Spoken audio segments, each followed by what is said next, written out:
Welcome to the Sustainable Clinical Medicine podcast. I am your host, Sarah Smith. I am a practicing rural family physician and the charting coach. This is the podcast for physicians and advanced practice providers who are ready to step back from the busyness of their clinical day to share ideas, question everything, and redesign their clinical day. We are redesigning clinical medicine to create sustainable clinical days and create time for our lives outside of medicine. Join us for discussions with world experts who are helping design sustainable models of clinical medicine and the physicians or clinicians who have discovered or designed sustainable models of clinical medicine for themselves. And welcome back, everybody. I am so delighted to see you all here this week. I know I can't see you actually, but I just love hearing your stories and comments that have been coming in about the podcast. So thank you for those.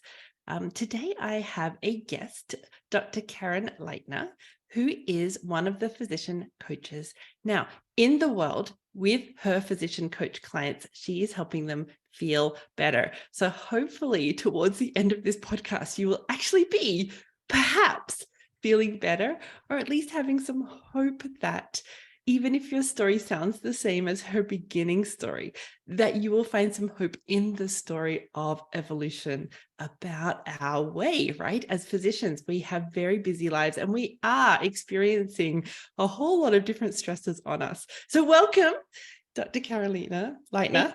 I am going to hand it over to you to introduce yourself in your words. Thank you so much, Sarah. This is such an honor to be here, really. So I am a internal medicine pediatrics trained primary care physician. I worked in primary care for a number of years before I transitioned to virtual care and medical patient advocacy. And I did a whole bunch of things and landed finally at the best job in the world for me, which is to coach women doctors. And I do have a program called How to Feel Better. I live in Boston, Massachusetts. I have 3 daughters and a dog who you're not going to hear because I shipped them all out of the house tonight so I can be here with you, a husband. And it's been quite a journey to get here. So I'm really excited to get to talk to your audience about what I've learned and what I wish I had known when I was before I started this whole thing. And then, just share with you. I love that. I love that you're here to share.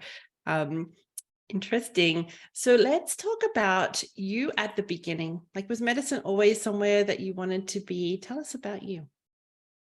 No, I would say, so my dad is a physician and I grew up having him, he was in his own practice and there was definitely that comfort with having someone in the family who knows about medicine. So I thought, I like science and I like helping people. And I basically, but I wasn't like from the womb, like I'm going to be a physician. I was a little bit like, well, that first C in organic chemistry. And I was like, oh, I can't do this. I'm out of here. And then I took it in the summer and did okay. And so, once I got a job after I graduated from undergrad, I took another year and I did pulmonary function testing at Children's Hospital in Boston. And that was really fun for me. And then, from there, I was like, all right, primary care all the way until I stopped. But I still support it all the way. We find similarities in our stories sometimes. And I noticed that you said, I got a C in, what was it, biochemistry? Is that what you said? Organic chemistry, Orgo. Organic chemistry, even more fun. Yeah. So you're in good company. Neither of us got straight A's, just so you know. So I also had to repeat second year medical school because science is not my first love. And for me, it was anatomy that was the final trippy uppy that made me have to repeat all of it. And then when I got a C in biochemistry, the second time I did it, and the professor says, don't make me remark that. I'm like, okay, I'm going to pass by a hair and proceed to year 3. So yes, I'm totally with you. So listen up, you guys. We are not high performers here. Yes. I mean, I think like there's so much shame and so much hiding, and I'm the opposite. Like if there's something I went through that was hard, I really want to talk about it because that, then everyone comes out of the closet. And there was this Facebook post a while ago. I can't remember exactly the context, but it was a man who was like, basically like, in the US, I don't know if there's like this in Canada, but you take these AP exams and he got like a 3 on his AP US history exam. So it was like 3 AP US history exam. And then it was like major history, professor history, like Nobel Prize winner. It was just, the dissonance. It's like we think you have some struggle, you have some failure, and that's the end of it. But a lot of times you're like, it becomes, right, the pivotal moment where you're like, all right, time to like man up or woman up. And I just really remember that. There was my professor, I feel like his name was Dr. Zimmerman or Zimmer something. He was so kind to me in that moment. And we're so hard on ourselves. And I'm sure I was in his office crying, just being like, I'm never gonna, and he was like, it's fine. Like this happens, just keep going. And it was, it really stands out in my memory of all the professors I interacted with in college. The ones where I did well and got an A, it's like, who remembers? But him being so kind during such a hard time. And this comes up a lot with like all the boards that we take. A lot of us fail all the steps. Is there the steps in Canada too? Step 1, step 2, step 3? It's different in Canada. And I also didn't train here. So I actually trained in Australia. So I have an even differenter experience than the Canadian doctors listening in terms of my like medical school. But we have student doctors going through here. But what we're saying is that it's messy, isn't it? Very. Yeah. And smart people struggle and good doctors struggle, right? We just get to unlearn some of these stereotypes that like, you have to be robotic and perfect. It's like, no, humans are messy for sure. Yeah. Messy. And there's things that you're good at and things that you're just never going to be, even if you have to repeat it. Guess what? Guess how often I used organic chemistry in practice? 0, never. Not a one time. That's right. Don't ask me to tutor you in science. It's not happening. That's not the person you want. Tell me through. All right. So you continue on through university and you come out the other side saying, I want to be a family doctor. What attracted you to that? Oh, I really love this idea of having longevity and longitudinal relationships with patients and getting to educate them about preventable disease. I think it's all about like disease prevention and I wanted the whole range of the family, so like, and I really was torn between, adult medicine, which felt like I just love generating a super, super long differential. You know how we do that? And then I just love children. So it made sense to me that I would do both. And that way I would get to take care of patients. Like I never have to fire them from my practice. Is that why you chose it? Why did you choose it? I didn't want to work in a city. So that was step number one. Exact same reason. I definitely was looking at rural. It had always attracted me and I love variety. I wanted the everything every day different. I absolutely, because I love rheumatology and I loved psychiatry and I loved orthopedics. And I think I loved orthopedics because I got a high distinction in it at the time in medical school. So I thought, well, maybe I'm good at that.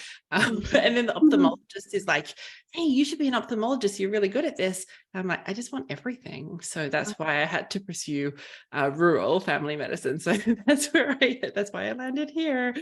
Oh, yeah. Yeah. And so I was just going to say that like, through medical school, the medical school part of medical school, it was hard, but I felt like equipped to handle it. And then I got to the wards and then I, in retrospect, had like a lot of anxiety around actually like studying sick people felt interesting and exciting, but being there when someone's like desatting and you're the med student and you don't even know what's coming next, like that it's actually a pretty short, like there's not that many things that come after that. I just remember this like panic and terror and like, what have I done? And so, I think part of what also led me to want to work in outpatient, not rural, definitely like surrounded by other people, was I didn't want that high acuity. It made me very anxious and I had no tools to manage my anxiety or very few. So that's what kind of I took with me. And that also is part of why I did med peds, because I was like, if I get trained in the really, really sick patients, then I won't be as anxious when I'm caring for them out in the world, which was not true. And I had it followed me all through my residency too, but I didn't really understand what was happening. And I was just like, why does this seem like it's so much harder for me than others? Like the experience of it, not the doing of it, but just the emotional like havoc it wreaked on me. And I found it just like exhausting. And I was very anxious about all the responsibility and taking call and people dying. And it was not a great time. And I think I even thought about not continuing. And but I just like kept going. I was like, well, we just got to keep trudging through. And so when I finally finished and could go into primary care, it was like, okay, for a while, this feels manageable to me. And I just share that because no one, I don't know if anyone maybe some of my people in my program would have acknowledged that, but like friends, family, patients, like people who hired me, no one, I don't think would have perceived me in that way. It was a lot of internal angst. Yeah, I was going to ask you, what did anxiety feel like in your body? Like, what were you experiencing personally, and what would others have noticed if they were looking? So what did you, when you say anxiety, well, how did that show up? What was actually happening for you? So I think like it was, that sympathetic overdrive, like feeling shaky, feeling my heart racing, waking up in the wee hours of the morning, or like not falling asleep on call and being hyper vigilant. You're just like waiting for the bad thing to happen, for a code to happen, and then I would, all the rumination, like worrying about if I made a mistake or is something my fault.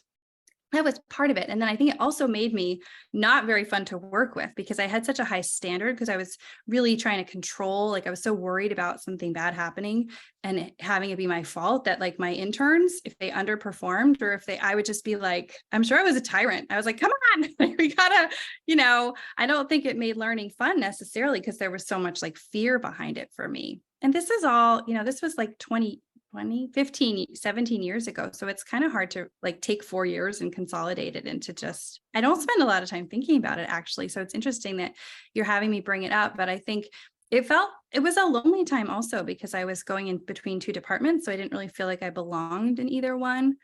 Although I did love living in New York City. And so now when I go back, I'm always like, oh, it's so much more fun to be here when I'm healthy and happy and slept and not poor, So it wasn't all bad, but it was definitely like the hardest time I went through. Yeah. Yeah. Was anyone noticing? You said that you didn't think many people would know. Did you let anybody know? Well, my family for sure knew I had a hard time. This is another thing, is like, I had this like mentor, not really mentor, but like someone who was my supervisor. And I said something like, I'm having a really hard time and I'm just feeling really anxious, or, and they're like, well, isn't that just how you are? Oh. And now, physician mental health is such an important thing that I speak so openly about, because I'm just like, no, like that's not what you should say. There's so much untreated mental health problems among physicians, and even, high suicide rates and high substance abuse. And I don't think we get the care we need. And I also don't think there's a lot of people out there who are highly functional being like, yep, me too, me too. If we all were just open about it, I think it would make it a lot easier for some of us to get the help we need.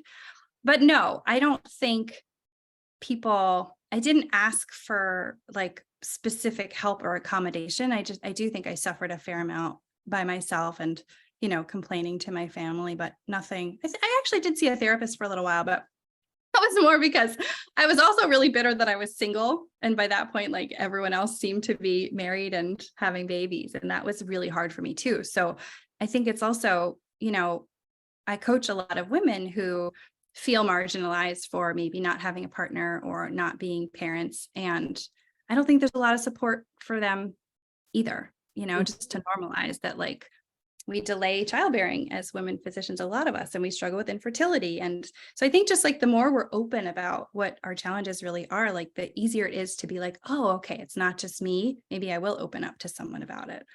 Yeah. Did you ask anybody how they were handling it, or what life looked like for them, or how call was for them? Yeah, people just didn't. The thing that got me was like, I think this is like a worthiness piece, or like a self-love, or I know these are coachy words, but like, the idea that I could harm someone and it would be my fault was like unpalatable to me. And so every call, that's what it was. It was like, what if something bad happens and it's my fault and then I can't live with myself? And I don't think other people had those thoughts going through their minds. People would be like, oh, that was a bad call, or yeah, that was really stressful. But it wasn't this like, I'm making it mean something about me as a human being. This is my retrospectoscope. But I do feel like, I'm sleep deprived. I didn't know what to do, but it wasn't this like existential kind of, who am I if I can't like take good care of all these people, which, you know, you can't, because inevitably there's going to be patients you can't help, or you're going to make a mistake, or you're not going to know everything. And that's actually like expected part of the role. But I didn't feel like it was acceptable. And so it was like, yeah, you're just living in fear of making a mistake, which I don't think I necessarily ever did, but doesn't matter. Your brain can live for a long time on the what ifs. What ifs, yeah. I think the other interesting thing, if we were to look at you as a resident and as an early attending, you're almost attractive as an employee because you're very thorough. You're putting in extra miles. You're making sure every single thing is thought of and investigated and checked on. And like these patients are well looked after. Mm-hmm. Yep. But yeah, this vision of like, one time I was like digging through the garbage to find someone's dentures. You know, I'm like going to people's homes to, if I haven't been able to reach them, like, yeah, you don't, sometimes you lose some boundaries, but it feels like not a choice. You're like, I just have to go to the nth degree for everyone all the time. And then that's like a key piece in why people burn out, right? Yeah, well, when you're feeling trapped that I'm going to make some erroneous, terrible, life-changing decision for a human if I don't, you know, all the things where your anxiety is pushing you to do that. I think that's important for us when we're noticing our colleagues who are doing and doing and doing and doing. We're like, hold on to them and just be like, hey, what's the thinking behind this level of thoroughness and this level of holding on to with white knuckles every patient? Yep. That's such a great descriptor. That's what it felt like. Yeah. That's what it feels like. Yeah. It's heavy. That's heavy. Yeah. So you get to family medicine and it feels a little less urgent. Yeah, I think also like I was sleeping helped. Because you didn't have call. Okay, yeah. I didn't have call, or I didn't have in-hospital call. So yeah, I fell in love. I got married. I moved back home to be closer to family. And then I got to do this job and I really loved my patients. I mean, I threw myself into doing that work and I had a really nice group of colleagues in my practice. And the first year or two, what I remember, I mean, I have a couple of, you know, painful learning experiences that still are haunting to me about patients who maybe if I had caught something sooner, or if I had done something, I mean, we can talk about that because I think that's a whole other sort of area where physicians don't really have a lot of safety to talk about it. But that aside, I was happy until I had my first child. And then that, like, you know, all those hormones, I don't know, my anxiety like resurfaced with a vengeance. And then I had my second child and I also cut back. So when I had my first one, I was so drawn to wanting to be home with her. I was like, I don't want to work full time anymore. This feels unmanageable. So I went to 80%. And then I had my second daughter and then I went to 50%. And I was actually thinking of coming on this call with you. And I was like, when I think about when I left my practice, I don't feel like the charting was the top thing that drove me out the door. I'm like, why wasn't I charting like all night into the wee hours? And then I was like, oh, that's right. I was working 50%, but like full time. Oh, that's how I was. Got it. I think so. And yeah, so we can talk about like how I decided to leave, but I do think that is one piece. But I remember, so there came a point in time where I knew I wanted to have a third child. I knew the balance felt not good, especially because I don't know how panel size is managed where you are, but I reduced my sessions, but I didn't reduce my panel size. So I'm still responsible for the same amount of work. Don't do that. If you're going to go down, make sure you reduce your panel size. I didn't know. And so it was just like trying to keep up with everything. I just felt like to do the kind of good job I wanted to do to compensate for this anxiety, you know, was so controlling, like emailing all my patients back right away, like getting their labs back right away. And then trying to be present for my two daughters. I was just like a mess. And I remember at one point I bought this book. Have you ever heard of the book called The 4-Hour Workweek? Well, I've heard some of the theories of it. I haven't read the book. Mm-hmm. So it was a long time ago. I don't really remember that much of it, but one of the things I remember was I tried to apply his laws to charting in the office. In the office, I just felt like I'm not very efficient. And I remember it was like delegate, and then it was like, don't batch, don't like switch tasks. And I remember a couple weeks where I was like, I'm going to get on this, I'm going to nail this. And then like, no, it all fell by the wayside because I was just changing what I was doing and not changing how I was thinking about it. But if I could go back in time to that version of me and be like, Sarah Smith, charting champions, coached on charting, everything would have been so different.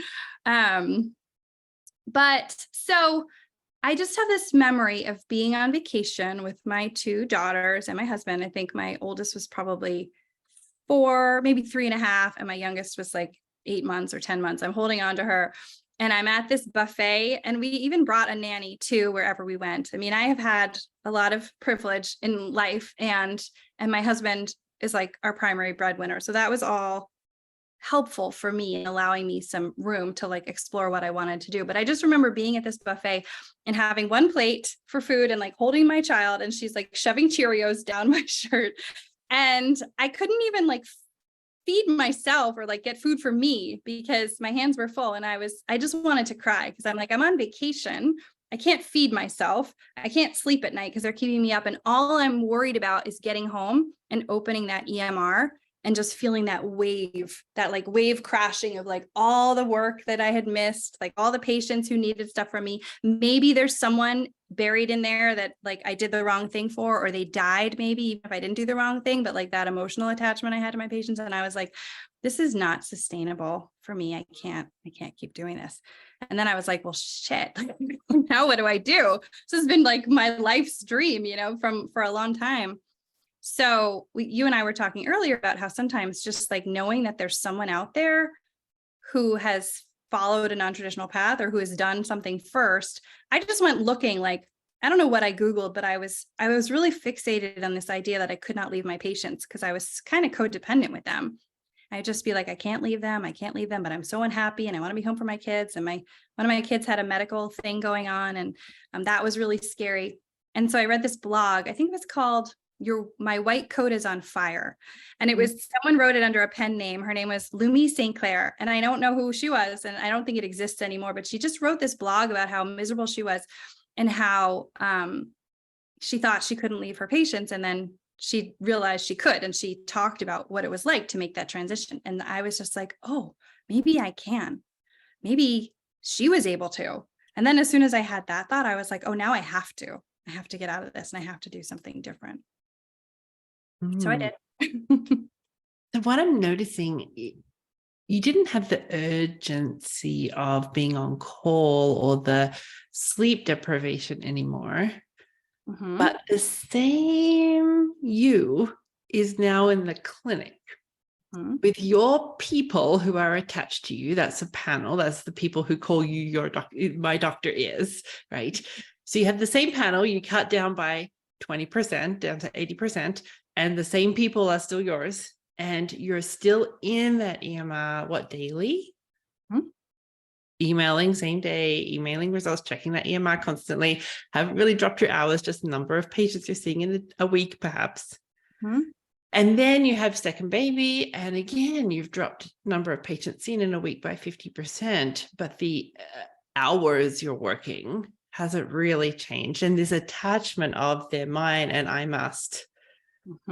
It's all my responsibility. They were the sorts of brain patterns, brain sentences that are still happening. 2 babies, husband, totally different clinical environment, same doctor following you around. Yeah. Isn't it funny how our brains just follow us? Yeah. We take ourselves with us. Yeah. I followed myself to the next place. Like, it'll be better when I'm in the clinic. And you're like, well, some of it's better. I'm sleeping better. I'm not on call anymore. And I'm on holidays with an 8-month-old in my hands, and I'm thinking about what disaster have I left in my wake. Yeah. You've taken all those patients and your 8-month-old on holidays with you. Yeah. Yeah. No wonder, right? Yeah, that's exhausting. Yeah. And your brain says, no, unsustainable. Google, how do I get out? Where did you go? What were the sorts of things you decided to try out on your escape mission? Yeah. So I had a lot of shame around this. I was like, clearly I'm just deficient somehow. I guess I can't handle it. Everyone else can. Cause one of my good friends is an oncologist and had 2 children also. That this is like the same. You were asking me when I was in residency, did I ask other people what it was like for them to be on call and what was their answer? And this was the same thing. We would meet at the playground and I would just be like, oh my God, I can't, I need a day off. Like I'm like crawling from day off to day off, I'm like, see it in the future. And she would just be like, no, it's fine. I'm managing stuff. Yeah, people are dying. Like I'm managing cancer. It's fine. Like different brains function so differently. And she does not have an anxious neuron in her body. Like I know her so well by now. But for my brain, like just and my thought patterns, this is what I was going to create wherever I went. So I actually did hire a coach who was lovely. Her name was Heather Fork. She's still around. I did not really benefit from her because I thought she would just tell me, like she would do some tests and she'd be like, this is what you're meant to do instead, go do that. I didn't really know what a coach was. She was also very compassionate towards me and I think helped me see that one can have compassion for oneself.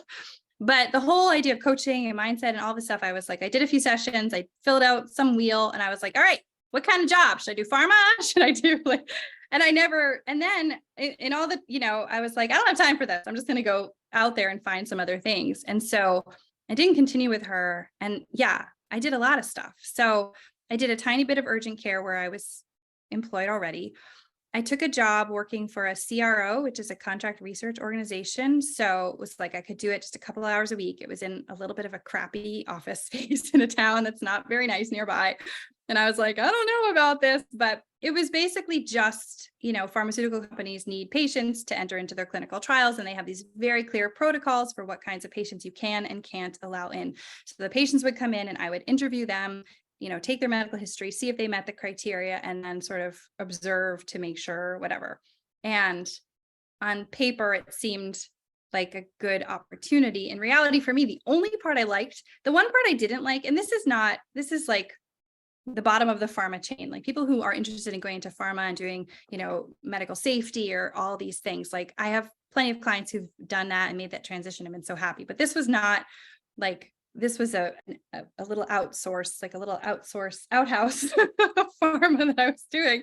And the only part I liked was like chatting with the patients and then helping answer questions about their illnesses, or, if the asthmatics were using their inhalers wrong, I'd be like, oh, don't you know that's your rescue? But this, and then I found out you can't do that. Like you can't interfere with how they're taking their other medicines because you're going to affect the quality of the study. I was like, that's the one part I liked. Okay, I can't do this anymore.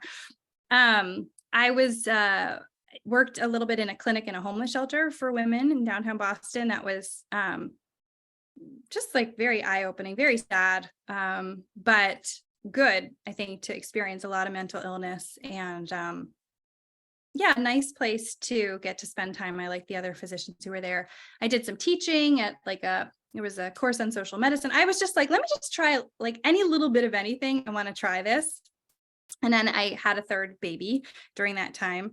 And then I started working for a second opinion company, which is like a niche that I don't know if a lot of people have heard of, but it was a startup called Advanced Medical. And the work we did was like, if someone works at a big employer, like, I don't know, whatever big company, they're offered this benefit for free. So like there's this whole, I don't know, again, Canada is a different situation, but in the US, most of the healthcare we deliver is like through insurance. So like you go to the doctor, you have insurance, blah, blah, blah. There's this whole universe of programs and offerings that employers will give to their employees that haven't been like through CMS and been approved and been shown to be evidence-based. Like you can get sort of more novel and interesting programs that way. So that was how they could access us. And to make a long story long, unless you want to hear more about it, I basically was able to have like 10 or 15 patients at a time, and I would be walking them through their healthcare journey in the healthcare system. And some of them would be really straightforward, and I would just be able to counsel them and tell them, like, yes, you had an ultrasound and you have a thyroid nodule, and it is appropriate for you to get that biopsy because it's 2 centimeters, goodbye.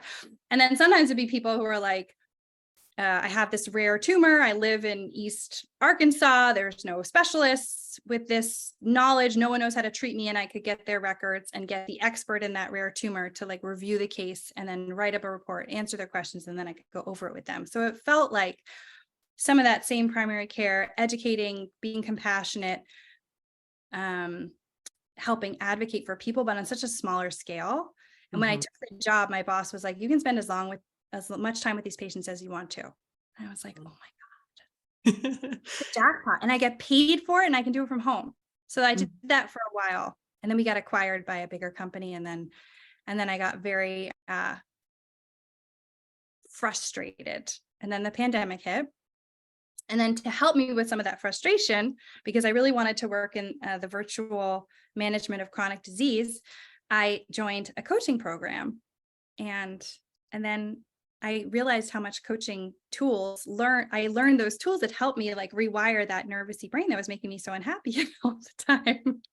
And I was like, oh my God, this is amazing. I want to go find all those people who are experiencing their lives the way I was. And I want to help them learn these tools also. And so I did coaching and my virtual care job for a year overlapping.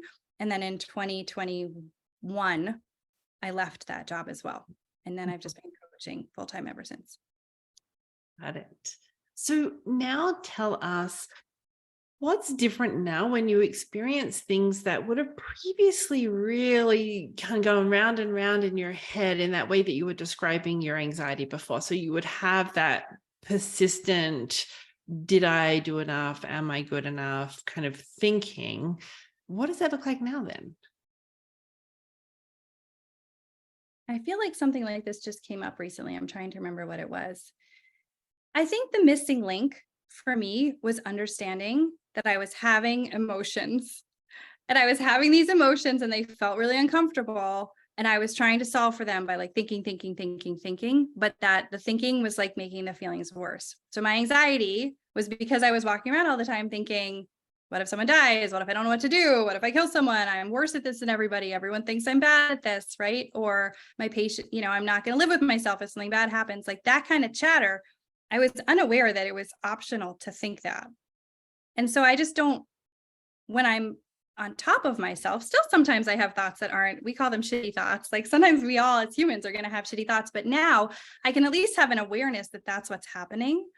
And I can offer compassion to myself and I can help myself be like, why am I feeling that way? Oh, it's because I'm thinking this. Is that even true? Not really. Like, how do I want to feel? I mean, this is what we do in coaching all the time. How would I like to feel? And what do I need to think to feel that way? It sounds so like cookbook feely, but that's really, I use those tools so much. Oh, I can think of something where just the other day I had a really big blow up fight with my teenage daughter. And I was so angry at her for something. And I could see my brain. It was just like going on and on about why I was right and she was wrong. And as long as I was on that path, the anger just gets you just create more and more and more and more of it. But the fight is over. Like we weren't even, and I was like, I don't really want to keep doing this. It's like, I tell my clients, sometimes we are standing up in front of a courtroom arguing for like why, but the only people in the audience is like us. So there's just no utility to it. So I have that awareness of what was happening. And I was like, I don't want to keep doing this. And I can get out of those cycles, get myself out of them with some compassion. Whereas before it might be like a day or, you just like, sometimes we just stew and feeling like that righteous anger when it's so not helpful. Like who wants to stay in a fight with someone for days at a time? Not me most of the time. So Got it. So something you said there, I think was kind of key and maybe new-ish to some people. So you said that the sentence that, what if I did something wrong or I'm not good at this, was optional. It doesn't feel very optional when you've been practicing it for decades, right? Yeah. You're like, how is that optional? Tell me more. So tell us more. So it's not compulsory. Remember I was telling you that like I would be in residency and I'd be so freaked out and I'd look around and everyone else wouldn't be freaked out. And I would be like, something's wrong with me. I guess it's just, and then I realized through coaching that it's our thoughts that create our feelings. So then I was like, what am I thinking that's making me feel that way? And then I realized, and those other people aren't thinking those thoughts. I don't have to think those thoughts if I don't want to. And when I do think them, I'm, like, it doesn't actually help me like function in my role. So optional just means, basic coaching is like, we have a lot of thoughts. Some of them are true. Some of them are not true. And then some of them are true, but completely unuseful. So it's just learning how to look at what you're thinking and then sort of over time, I mean, this has been years I've been doing this, but start to realize there's certain patterns that once I get into them, like no good can come of this thought, right? No good can come of thinking like she is a terrible, she was a terrible older sister. Like, I can't believe she would, like, she's an uncaring human, right? To have that thought about your daughter is not helpful to you or her. Yeah, I got it. It's also not true. It's completely untrue. In the anger, sometimes we have these thoughts and we're like, yes. But when I pull it out and look at it, I'm like, she is an extremely caring person. So I got to rewrite that one. It's not even true. That's a good example, actually, because we don't know your daughter and she can't defend herself, and we're arguing for her right now. Nobody so we're just shares with my daughter. Plus, I have 3 of them. You don't have to know which we'll one. Pretend it's any of us as a teenager, right? As a teenager, if your mother was thinking, you know, she's a terrible teenager, she's a terrible older sister,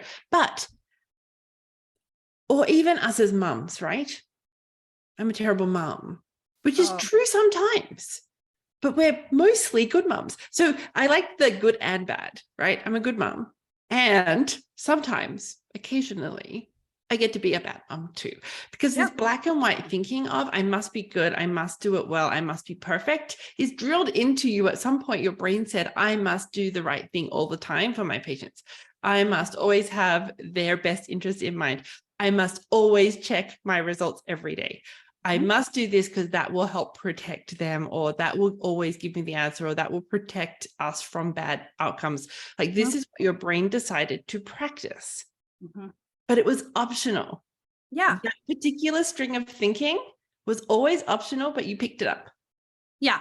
Well, yeah. I mean, when you start to pay attention, you pick these things up. And so it's exactly the same as all those thoughts our peers who are struggling have, which is like, if I run behind, I'm a bad doctor. If my notes aren't done, I'm a bad doctor. If I keep the patient waiting, I'm a bad doctor. If I don't know exactly what the second line therapy for otitis media is, I'm a bad doctor. And so all those thoughts are optional too. Like, no, turns out, no, those are total lies, but they're just, they're programmed in there that they're helping our brains make sense of the world. And so if you don't start to have an awareness of that, then you're just it's that stepping back from our automated immediate response. So if we follow this path of the teenager, if you decided to believe that the teenager, or whoever she is, was a bad big sister, you will start looking for evidence of that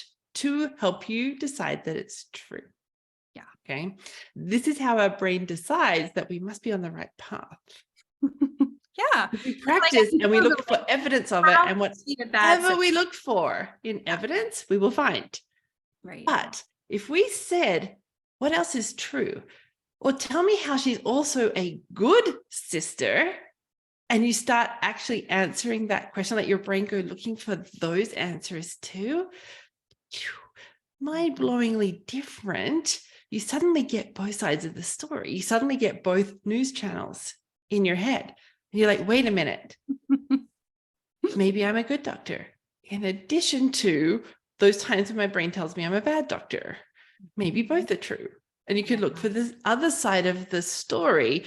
And then you're like, and what if I just decided I'm a good doctor? I always have good intentions, even when not so good outcomes happen that I had zero control over ever anyway. Because I didn't get to decide if the patient did or didn't take their medicine, or didn't stop drinking, or didn't stop smoking. That was never up to me. So this is the beautiful first step of awareness. I love this, that you're like, wait a minute, my brain's telling me she's a bad big sister, but I also know this is a trick. My brain likes to go here. So when I hear my voice in my head say that to me, I'm a bad doctor, or my daughter is a bad big sister, I'm like, wait a minute. Yeah. The thoughts are optional. What else could be true here? What else do I want to think about my daughter? What else do I want to think about me as a doctor, or me as a mom? What else would be lovely, rather than just this constant battle and negativity inside of you? And this is how the anxiety went away. Well, not went away. Like you said, your brain immediately brings up anxiety. This is how your programming starts. Yeah. Yeah. I don't think the goal is not to make it go away, No. just not to have it have so much influence on what Yes. Not to you do. actually tie you and trap you there anymore. Mhm. Yeah.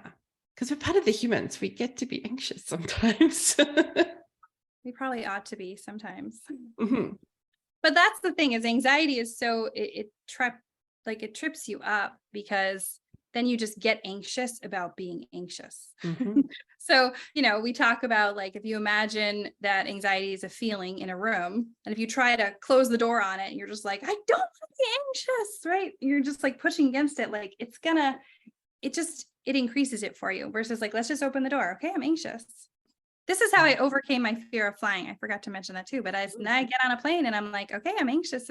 Yeah, of course I am. Okay, so tell us the before story of hopping on a Oh my plane. God. Okay. I have this little ritual. I would like get to the airport and I'd be like, oh my God, I'm so anxious. No, don't be anxious. Okay, fine. I'm anxious. I wish I wasn't anxious. And then I get on the plane and I would take like my Valium and maybe also my propranolol. And I would just look around and be like, okay, is there a baby on the plane? If there's a baby on the plane, nothing bad can happen. Like, just crazy, superstitious things. And then we start to take off and I'm like checking the engine noises. Like, let's see, is the pitch steady? Or is it like, if it starts to go up, it starts to go down? I'm just like, this is it.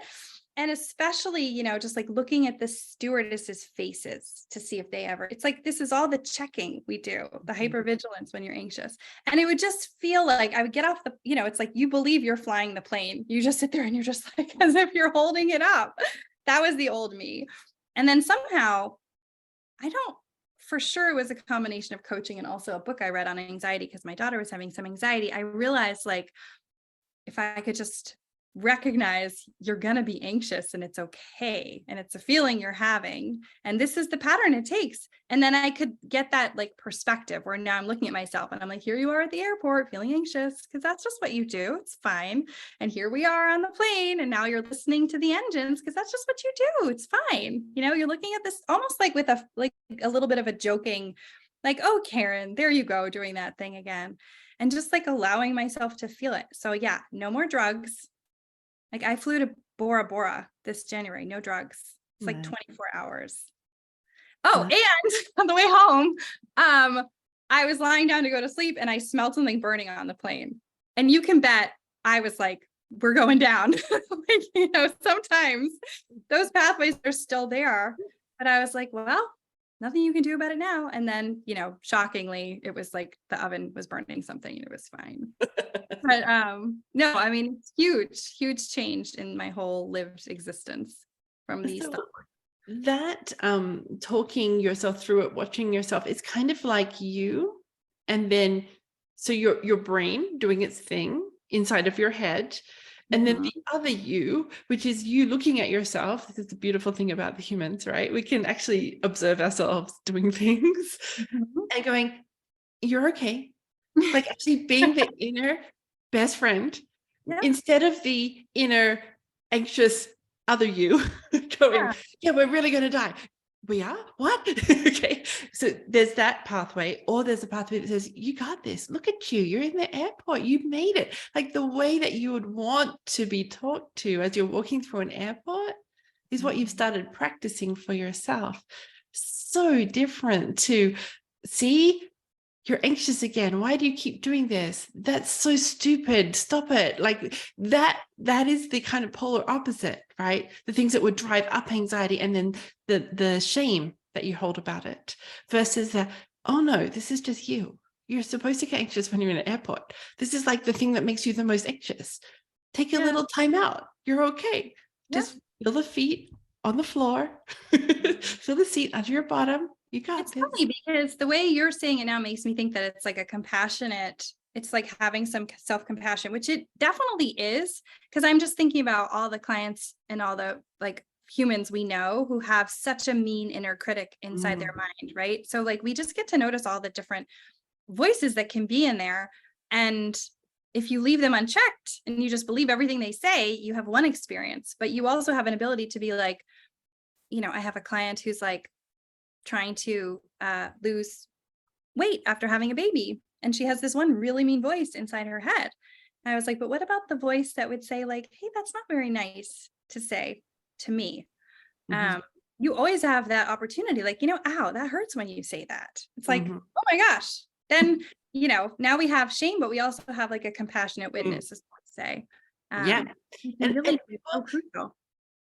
just like we'll find evidence for, if we look for one side of the story or the other, we can grow one voice or the other. Like, these are the fun things about our brain, is that just the way it naturally happens doesn't have to be our ongoing experience in life, which is so exciting. That's what really changed the horizon when I found coaching too, was instead of this whole, oh, here we go again. Oh, here we go again. Oh, Mr. Jones is in the room again. Oh my goodness. I don't want to have to think about him. Dread, dread, dread. I don't want to have to go to work on Monday. Dread, dread, dread. Like that constant, it's going to be awful. It's going to be horrible. I hate this. There's one more thing. Like that voice gets to take on a new form. Gets to take on a, hey, look at what you did today. That's amazing. Like just that little tiny piece of encouragement from the inside, so different. Like without anything else changing. These are our super ninja skill sets if we want to pick them up and learn about them. So fun.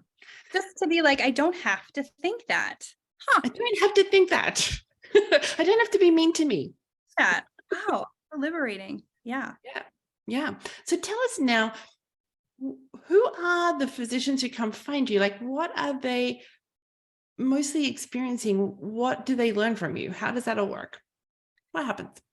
Because Well, you say, feel better. I mean, come on. That's incredible. Feel better as a physician. You're like, yes, please.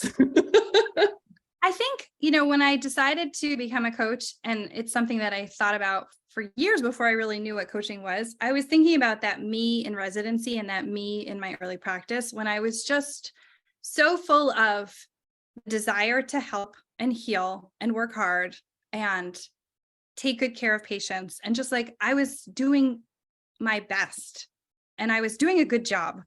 I was, but I didn't realize it. And I felt like I was drowning. I felt like I was totally overwhelmed. So these are the people that not everybody, right? There's different, everyone has their own characteristics, but I think that the people who I want to help the most are women who just don't recognize like all that they are contributing and have that perfectionism, people pleasing. Some people really procrastinate, but like are in this overwhelmed place where they don't even realize that they don't have to feel that way, and that like they are enough even though they don't feel like it. Just helping remind them like, no, you're pretty amazing in everything you're doing. So even for me to go back and look at the me who left my clinical practice, it was a unlearning. I had to retell the story from like I flamed out because I couldn't handle it to like I knew what the right balance was for me, and I went to find it, which was hard to do in the context of a medical system that really wants you to like work yourself to death for the system and doesn't really value taking care of yourself or taking time for your mental health or any of these things. So, but I really do think it's magic. I put stuff out into the universe on Instagram or on Facebook, and the people who find me by and large are like incredible, skilled, talented women who just want to feel better. And that's what we work on together. I teach them some of these tools that I was just teaching you about, looking at thoughts and feelings. We definitely help them get their charts done because you're amazing in my program. I'm really passionate about negotiating. So much of this comes from just like, what is your inner sense of your value? What is your relationship with yourself? Because for so many of us, we're so beaten down. We're just like, I don't even know what I have to offer. And it's like, no, you are really incredible. And just because your newborn children aren't telling you that, or your patients aren't telling you that because the system is like crammed to the brim, you can tell yourself that instead of telling yourself all the ways that you're falling short that you don't even realize you're doing to yourself. So I don't know. That's the flavor of who I think comes to me, but it has to be someone amazing, at least in my experience to date. Who, if they're out there and they're having that experience of that disabling anxiety or that doubt about what they're doing, or that constantly taking patients with them when they're going on holidays or when they're going home at night, what is our steps? What would you say are your like first step for them? Where would you suggest that they start? What do you notice about the people, even who are coming towards you, what have they sort of started with in that quest to feel better? I mean, I think the two biggest things they have to learn, the first one is self-compassion, that you have a choice in how you treat yourself, and beating yourself up all the time doesn't actually help you show up in your life towards the people you care about. So, I mean, that's something we have. I don't know if I would call that the first step, but like even having an awareness that it's optional and that you can be kinder to yourself, I think that's really, really important. And then I think the second thing is just starting to recognize that you don't have to believe everything you think. Mm. You don't have to believe it. You just get to start noticing, because a lot of the things you're thinking aren't working for you right now. You get to decide if there's lots of podcasts I could recommend, like there's great programs out there, but that's at the heart of it. It's like, you don't have to think the way you're thinking. And you probably feel a lot better if we could change some of it, but you have to start by just examining what's even going on in there. And sometimes that can be really challenging, because when you start to look, you oftentimes, I'm sure you realize, find a lot of stuff you're like, I wish I hadn't looked in there. I didn't realize my thoughts were so negative. But that's made a huge difference for me and for my clients. What do you think? What is the first thing that you would tell people who want to get their charting life organized? I think that it's if they're starting to say out loud or to themselves that what's wrong with me and this is not sustainable, that's a check-in, right? That is a opportunity to say something's not going so well, and start to figure out, what is it that I need? Where do I want to go? And notice that you have a choice. That's what just the awakening of, you are not trapped. You are not alone. There are many of you out there in the world who are like, I want different than what I have right now. Yeah. It doesn't have to be leaving medicine. And my journey was kind of the opposite to you. Is I couldn't escape because I had no other skill set, and I was the primary breadwinner. So I'm like, I have to stay and figure this out, because right now, the way it is, this is not going to be working for me very much longer. I have to make this sustainable. So it's that, what is it that's happening right now that you're kind of starting to express more often, either to yourself or to others? And then where do you want to go? Yeah. If anything's possible, Yeah. what is it that you would love to go and create? And then how do you start? What is like your very first tippy toe step? Is the awareness that I have choice. I always did. I always have. I'm not trapped here, but I don't have to leave right now. Anyway, I can leave, but I don't have to leave. I just have to start taking a baby step towards what I want. So that's just the kind of awakening awareness of, something's not the way I want it to be. Now what? Yeah. What else is possible? I love that you said the word possible, because I think so much of the time we just shut ourselves down and we're like, I can't do anything about it. It just has to be this way. There's no job that would be better for me. There's no way to change my schedule. There's no way for me to change my charting. There's no, and we're just like, no. And then we really get stuck. So it's just like, but what if there was? What if I might? What if? Like, now you're open again. And yeah, you have to even believe that something is possible, even if you don't know what it is. So it's just opening yourself to possibility that you could make things better, even if it's like 1%. Yeah, exactly. Just like that change is possible, even if that little nugget sits in there, and kind of let it grow. Yeah. Put it on some soil down in there somewhere and say, okay, little seed of hope, let's go. Can I say one other thing that I don't know if this fits what we're talking about, but I wish everyone had this in their minds, which is like, we're so siloed.